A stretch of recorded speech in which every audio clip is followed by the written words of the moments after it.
عليكم ورحمة الله وبركاته. dad badan ayaa waxaa jiro diiman badan lagu leeyahay qaabay u gudaan ama sida ay u gudaan aysan aqoonin.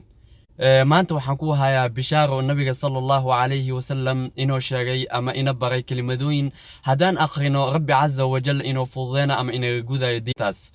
low diinteen hadday la facdahay xataa jabal buur hadday la facdahay xataa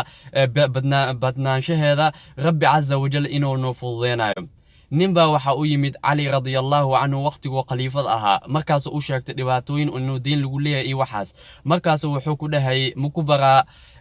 kalimadooyin oo nabiga sallallahu alayhi wasallam ibaray mukubara hatta law alayka mithla jabal sayr dananir la addahu Allah lak hatta hadu diintaada la facay buur ربي عز وجل إنه كوجوداي يعني بدنا نشاهد دينت لقولية حبت ناتو حتى هذي ربطه لكن ربي رضي الله عنه وشيغي مركز wuxuu ku dhahay ducada insha Allah shaashadan ku soo qoraya hal barto waa duco fudud oo gaaban oo yar laakiin ay ku fadhiso macna weyn oo macna badan ay ku fadhisaa waxay ku tusinaysaa qofka inuu tala saaranayo tala saarashada rabbi azza wa jalla ay ku tusinaysaa ay ku baraysaa